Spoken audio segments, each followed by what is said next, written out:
নমস্কাৰ, মই doctor Palashjyoti Majumdar Arogyam hair transplant ক্লিনিকৰ পৰা।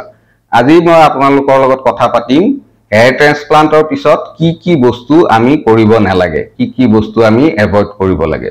তেনেকুৱা কিছুমান সৰু সৰু কথা আমি এভয়েড কৰিব লাগিব, সেইবিলাকে মই আজি আপোনালোকৰ আগত উঠাই দিম।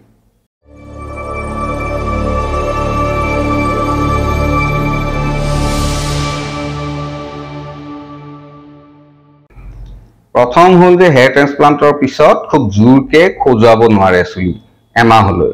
খুব জোৰকে খজুৱাব নোৱাৰে বা মুহাৰি দিব নোৱাৰে, অলপ কেয়াৰফুল হ'ব লাগিব।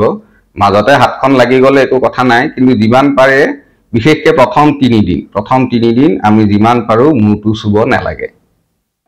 দ্বিতীয়তে আমি কঠিন পৰিশ্ৰম বা জিম বা সুইমিং এইবিলাক আমি এমাহলৈ কৰিব নোৱাৰো।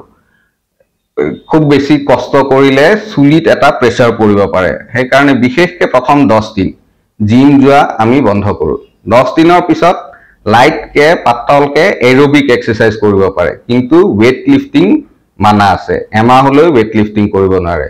তাৰ উপৰি সুইমিঙলৈ যাব নোৱাৰে এমাহলৈ। সুইমিঙৰ পুলত ক্লৰিন থাকে পানীটোত, সেইকাৰণে সুইমিং যোৱা মানা এমাহলৈ। আৰু এটা ইম্পৰ্টেণ্ট ৰেষ্ট্ৰিকশ্যন হ'ল এলকহল আৰু স্মকিং। স্মকিংটো একেবাৰে মানা। স্মকিং এটলিষ্ট 3 সপ্তাহ বা এমাহলৈ আমি কৰিব নিদিওঁ। স্মকিঙে কি কৰে, ব্লাড সাপ্লাইটো কমাই দিয়ে গ্ৰাফটোলৈ, সেইকাৰণে স্মকিং কৰিলে খুব অপকাৰ হয় হেয়াৰ ট্ৰেন্সপ্লান্টত। অন্ততঃ 3 সপ্তাহ চিগাৰেট খাব নোৱাৰে। তাৰ উপৰি এলকহল যদিও অলপ চলপ খালে, ছ'চিয়েলি 1-2 পেক খালে, এনেকুৱাকে খালে একো নহয়, কিন্তু এক্সেচিভলি খাব নোৱাৰে, বেছিকে খাব নোৱাৰে। এলকহলতো ৰেষ্ট্ৰিকশ্যন আছে, কিন্তু স্মকিংটো একেবাৰে মানা 3 সপ্তাহলৈ। আৰু এটা হ'ল চুলিত ৰং দিয়া। আমি বহুতেই চুলিত ৰং দিওঁ, কিন্তু এমাহলৈ চুলিত ৰং দিব নোৱাৰে হেয়াৰ ট্ৰেন্সপ্লান্টৰ পিছত। এমাহৰ পিছত চুলিত ৰং দিব পাৰিব, তথাপিও ভাল কোৱালিটিৰ ৰং ব্যৱহাৰ কৰিব লাগে, এমোনিয়া ফ্ৰী। এনেকে ব্যৱহাৰ কৰিলে এমাহৰ পিছত পাৰিব, কিন্তু এমাহলৈ নহ'ব। চুলি কাটিলেও এমাহলৈ চুলি কটাত ৰেষ্ট্ৰিকশ্যন আছে। যদি কেতিয়াবা অলপ চলপ মিলাবলগীয়া হয় তেতিয়াহ'লে মিলাব পাৰে, কিন্তু খুব সাৱধানেৰে নাপিতজনক বুজাই দিব লাগিব যে খুব সাৱধানেৰে কাটক আৰু কেঁচিৰেহে কাটিব পাৰিব। এইটো ৰেজাৰ বা ট্ৰিমাৰ ইউজ কৰি নহয়, কেঁচিৰে কাটিব পাৰে। এমাহৰ পিছত কিন্তু একো ৰেষ্ট্ৰিকশ্যন নাই, নৰ্মেলি যেনেকৈ চুলি কটা হয় তেনেকৈ কাটিব পাৰিব। তাৰপিছত আহিল ৰ'দৰ কথা। আমি খুব কাঢ়া ৰ'দত ওলাই যাব নালাগে এমাহলৈ।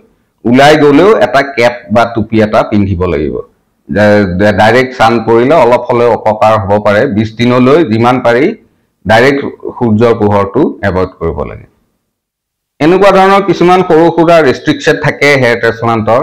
আমি এনেও হেয়াৰ ট্ৰেন্সপ্লান্টৰ পিছত বুজাই দিওঁ, কিন্তু তথাপি যদি আপোনাৰ কিবা প্ৰশ্ন আছে আপোনালোকে আহিব পাৰে আৰোগ্যমলৈ। আৰোগ্যমত আহি মোক কনচাল্টেশ্যন কৰিব পাৰে।